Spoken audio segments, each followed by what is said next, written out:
Eh bien salut à tous et à toutes, c'est Batslayer et bienvenue pour cette nouvelle review comics qui va concerner donc le tout nouveau mensuel Urban Comics Justice League Saga numéro 1. Sorti le 21 novembre si je ne me trompe pas, mais bon ça doit être ça. Donc je suis désolé encore une fois pour le retard, mais j'ai pas eu le temps de tourner quand je les ai lus, c'est-à-dire très vite après leur sortie. Mais bon, voilà, je le fais, je le fais quand même, même si dans une semaine les nouveaux sortent, mais c'est pas grave. Donc, on va parler donc du contenu de ce nouveau magazine. Donc, c'est du 144 pages, donc encore une fois, bravo Urban, 144 pages, c'est vraiment génial. C'est le nombre de pages de certains hardcovers, donc c'est pas négligeable. Au niveau du contenu, donc alors, on a Justice League, donc le backup sur Shazam. On a Flash, on a Justice League of America, donc nouvelle série. Green Arrow, nouvelle série aussi, et Justice League Dark. Donc voilà, en gros, on a deux nouvelles séries qui viennent s'ajouter au sommaire de DC Saga, et donc maintenant ça s'appelle Justice League Saga. Moi personnellement, je trouve que c'est une très bonne idée d'avoir fait ça. Enfin voilà, je suis pas du tout mécontent de ce choix de renommer le kiosque et de repartir au numéro 1. Ça c'est un peu plus, on va dire, un peu plus discutable, mais en même temps, si on change le numéro, si on change le nom, on change le numéro.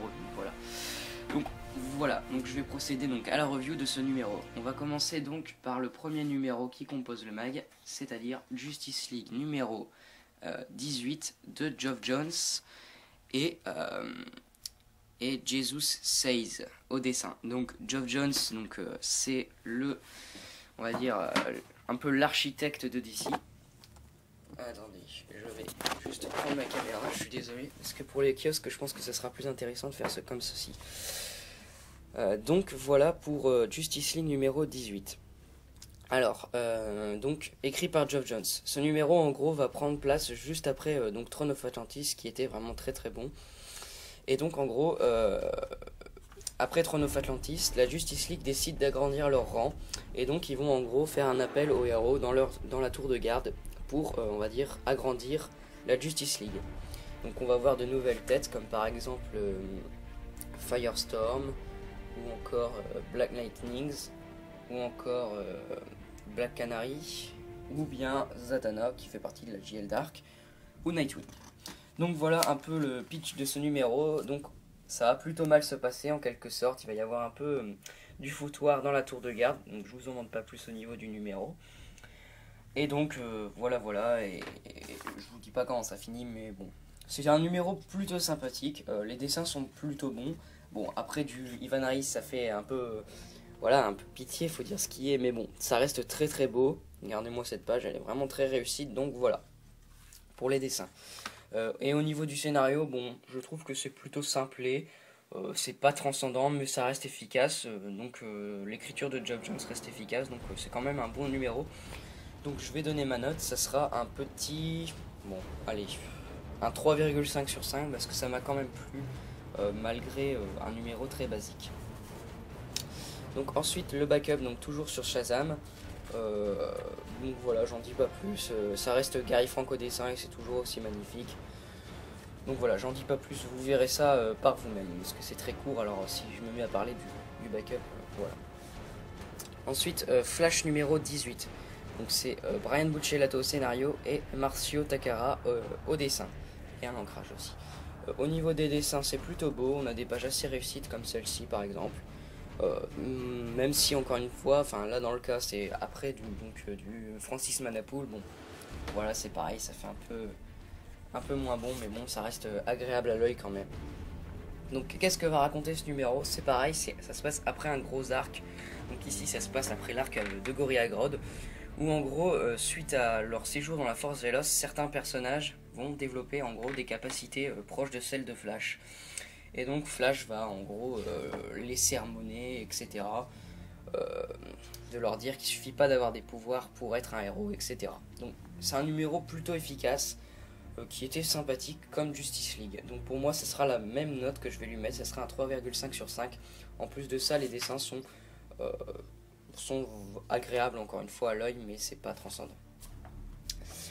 Voilà, là où je vais m'attarder un peu plus longtemps, c'est sur ce numéro, donc Justice League of America, de David Finch au dessin et Geoff Johns au scénario.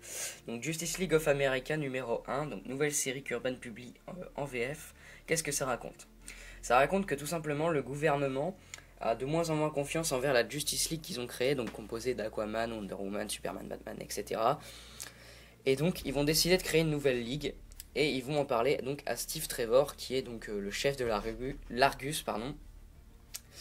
Et donc, bon, lui, il va être réticent à la première, on va dire au début, puis au cours de numéro, ça va changer, il va changer un peu son point de vue. Mais en gros, le numéro va se passer comme ceci, c'est-à-dire que au fil du numéro, on va découvrir les héros qui vont composer la Justice League of America. Donc là, on a Hawkman par exemple. Voilà.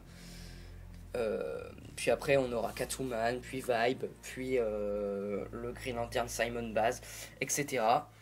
Et donc leur but c'est en gros de faire une nouvelle ligue qui sera en gros beaucoup plus docile, enfin d'après eux, et qui obéira vraiment à ce que l'État demande.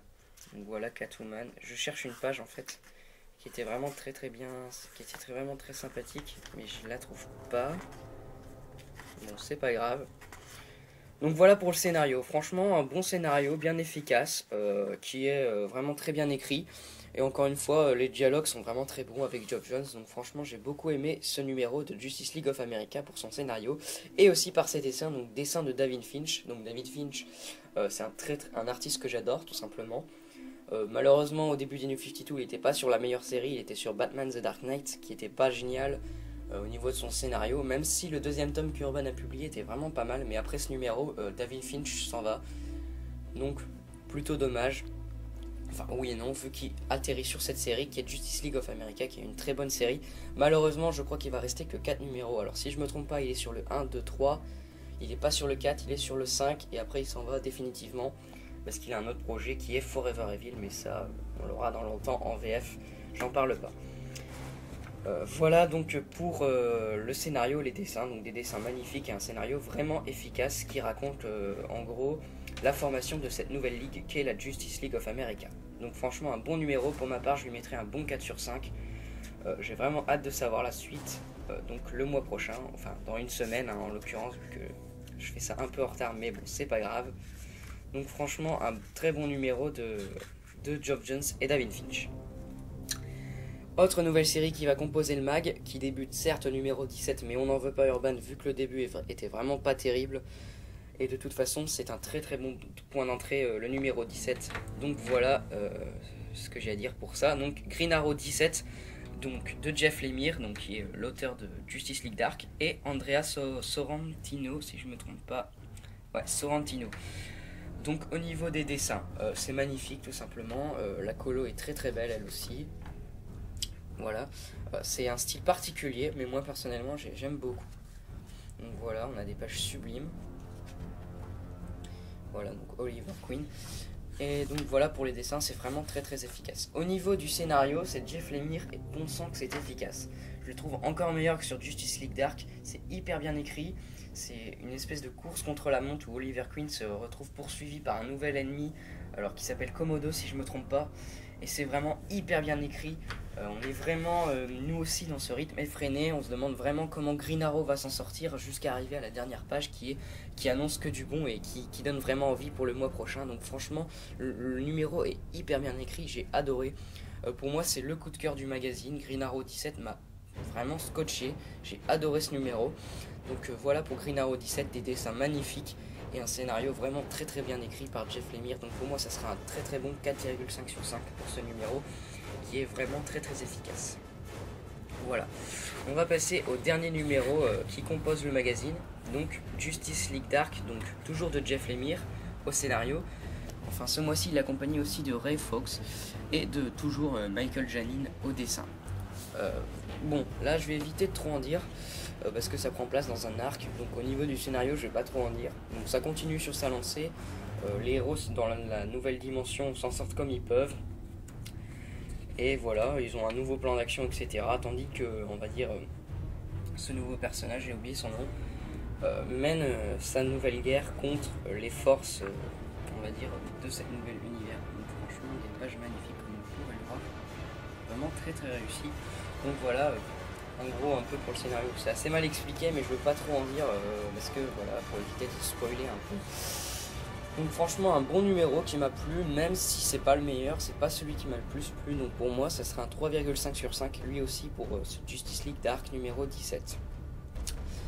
Donc voilà, écoutez, je crois que j'ai à peu près fait le tour de ce magazine de Justice League Saga. Franchement un très très bon magazine qui commence très très bien.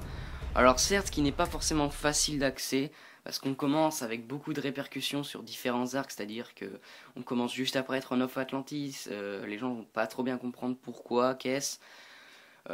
Pareil, Justice League of America découle des événements de ce qui s'est passé avant, etc. Donc voilà, un nouveau lecteur va un peu s'y perdre, mais honnêtement ça va encore, ça pourrait être pire. Mais c'est sûr qu'il est beaucoup moins facile d'accès que l'était DC Saga numéro 1 par exemple. Mais bon, c'est pas grave, on leur en veut pas. Comme je le dis, si on change un nom, on change forcément la numérotation. Donc voilà, pour Justice League Saga, donc un très très bon magazine avec du très très bon comme par exemple Green Arrow ou encore Justice League of America.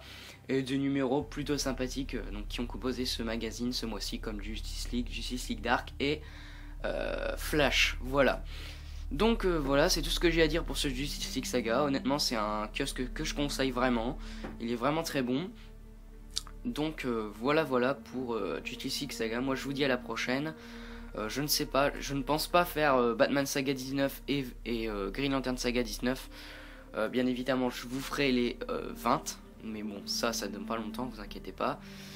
Mais voilà, je ne sais pas, je ne pense vraiment pas vous faire cela. Mais bon, je verrai, mais en tout cas Justice League Saga est vraiment très très bon. Donc voilà, moi je vous dis à la prochaine pour une prochaine review comics. A plus tout le monde.